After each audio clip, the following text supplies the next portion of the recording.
Kembali lagi bersama dengan Tirta Peng Peng Peng. Saat ini banyak orang dan netizen berkata kepada saya dan bertanya, "Dok, saya isoman.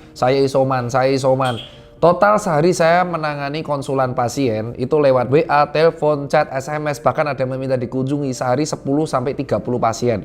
Rekor tertinggi itu pada waktu tanggal 1 Juli mencapai 45 pasien, saya ngeladeni semua. Beberapa sembuh, ada 2 yang meninggal di isoman. Jadi buat kalian semua yang terus bertanya di DM dan gak bisa saya jawab dalam video ini. 5 pertanyaan sering ditanyakan. 1, "Dok, kalau saya isoman saya harus ngapain?" Tergantung dari gejala.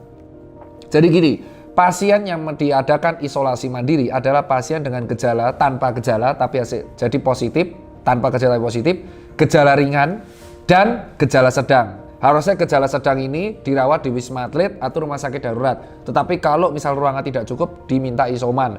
Untuk kalian semua, pasien isoman yang tidak bergejala, cukup isoman 10 hari. Cukup isoman 10 hari.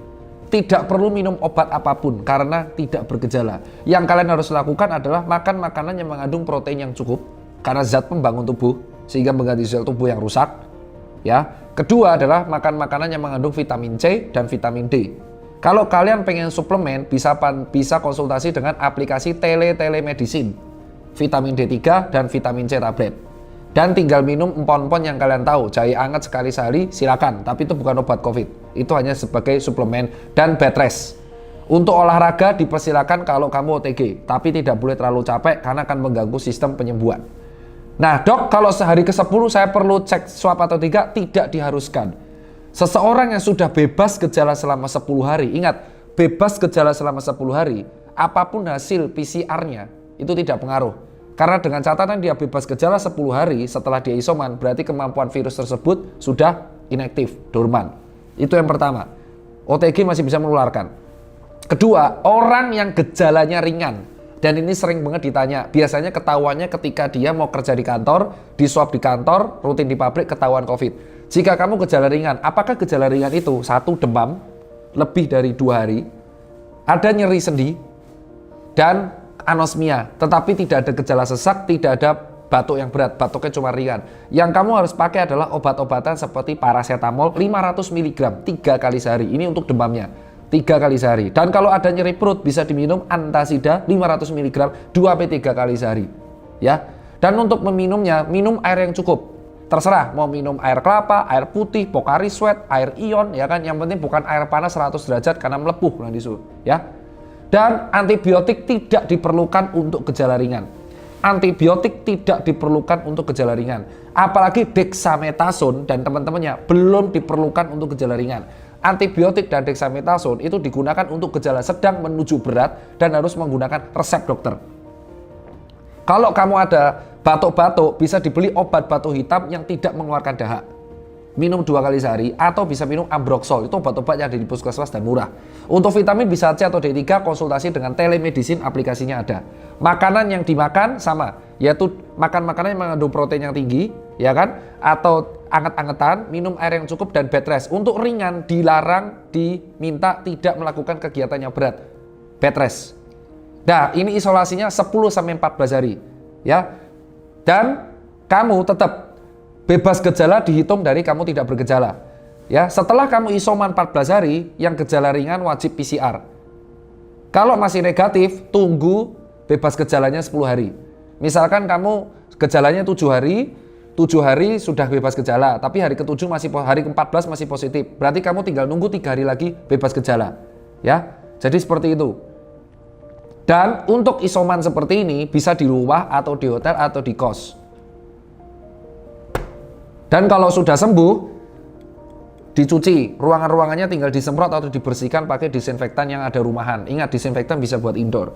Jika kamu gejala sedang, untuk teman-teman yang gejala sedang, ini harus memerlukan konsultasi dengan dokter. Seharusnya orang dengan gejala sedang itu harus dipantau saturasinya. Karena gejala sedang biasanya batuknya memberat. Batuknya memberat, kayak berat banget. Walaupun saturasi masih 95-98, masih ada kemungkinan dia terkena hypoksia. Jadi dia tetap tidak sesak napas, tapi saturasinya turun terus. Karena terjadi kekurangan penyerapan oksigen pada pembuluh darah. Untuk gejala sedang, kamu harus ke IGD atau ke Wisma Atlet terlebih dahulu. Jika ada ruangan, kamu kalau bisa ke rumah sakit. Dan untuk gejala sedang, diwajibkan ronsen atau foto X-ray dan cek darah lengkap selain swab. Jadi dilihat aktivitas parunya seperti apa dan darahnya seperti apa.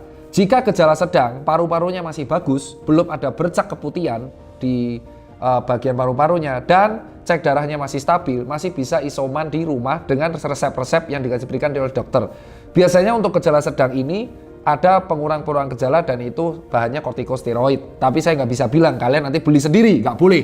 Bahaya nanti. Tahu kalau kortikosteroid mau minum kebanyakan, moon face. Mukanya jadi bulat, wajah jadi putih, imunnya jadi rendah. Moon face. Mau kau dan bisa gagal ginjal? Mau kau minum Dexarose tiap hari? Bulat-bulat ginu-ginu bro. Ya, bahaya itu. Dan buat kalian semua, kalau isoman-isoman sedang ini di rumah, ya, kalau misalkan kalian pantau terus tiap hari, nah isoman sedang ini harus dipantau. Kalau misalkan saturasinya di bawah 90 atau sudah gejalanya lihat 8 hari demam dan malah tambah parah, malah kelingan, langsung dibawa ke IGD untuk diisolasi untuk mendapatkan obat-obat antiviral. Obat-obat antiviral ini adalah obat-obat yang mengurangi aktivitas virus dan tidak memperburuk gejala, jadi tidak membunuh COVID. Kalau di Amerika Serikat, di India dan Singapura, gejala sedang tidak memerlukan obat apapun. Hanya obat penurun gejala, penurun panas, dan obat untuk mengurangi sesak nafasnya. Tapi tetap harus diberikan oksigen. Nah, terapi sedang ini sampai berat itu memerlukan oksigen. Kalau yang sedang ini memerlukannya nasal kanul. Tapi kalau misalkan dia sudah sedang menuju berat, pakainya NRM. Mampus apa tuh NRM? Google sendiri. Ya, kalau misalkan sudah tidak sadar, pakainya nanti intubasi atau backups, sikap. Paham itu semua? Ya, itu sedang. Jadi jangan pernah mengobati diri sendiri dengan antibiotik. Kenapa? Ada 3 efek kalau kamu meminum obat dengan resep sendiri. 1, berlebihan, dosisnya parah, bahaya. Dok, saya minum ini nggak apa-apa, nggak meninggal. Memang. Tapi kalau 10 tahun lagi gagal ginjal gimana? Selamat dari COVID, ginjalnya hancur. Ingat, pemberian obat itu harus tepat dosis, tepat sasaran, tepat waktu, tepat cara penggunaan. Resep pun harus ada pendidikannya. Yang pertama, bisa salah dosis. Nggak boleh. Untuk antiviral, antibiotik, dan kortikosteroid itu tidak boleh asal membeli. Apalagi obat yang labelnya merah. Kalau paracetamol labelnya hijau. Abrosol juga masih hijau, OPA juga masih hijau. Kalau biru, hijau masih bisa. Kalau merah, itu perlu resep. Karena bahaya. Termasuk Rinos. Itu pseudoephedrine. Efeknya jangka panjang bisa berdebar-debar jantungnya. Tapi efeknya karena antihistamin, dia bisa tidur. Impact kedua kalau kamu ngerasa sendiri, bakteri dan virusnya resisten. Karena kita minumnya tidak sesuai dosis. Jadi dia apaan sih? Pertama ditujup-tujup, kayak kaki kapalan. Mau kau bakteri resisten, namanya TBMDR. Bisa, tuberculosis multidrug resistant. Jadi karena antibiotik tidak diminum dengan bagus, karena harus 6 bulan TB, jadi dia resisten. Yang terakhir adalah kerusakan pada organ tubuh, terutama hati dan ginjal. Mau? Nah, yaudah. Itu yang perlu lakukan. Nah, dok, kalau saya isoman, suplemen apa yang saya harus makan?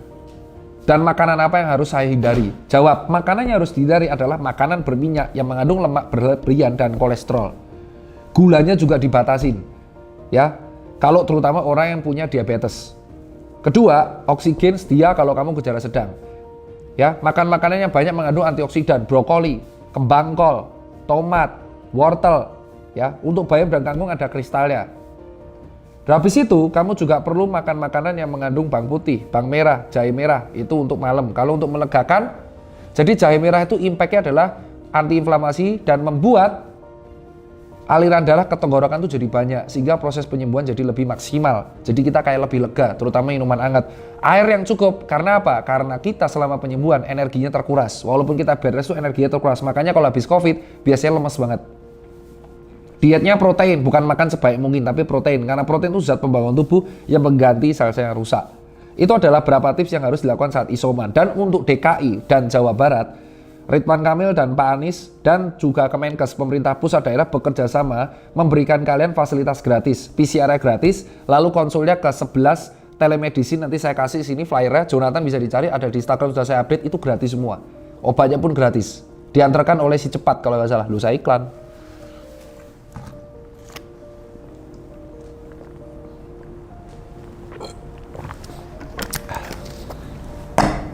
Dan jangan lupa minum air putih yang cukup. Tergantung dari berat badan masing-masing. Itu aja kalau dari saya, tips-tips supaya kalian isoman. Dan kalau isoman, lakukan apapun yang menurut kalian happy, selain mukulin orang dan judi ya. Lebih kurang saya minta maaf.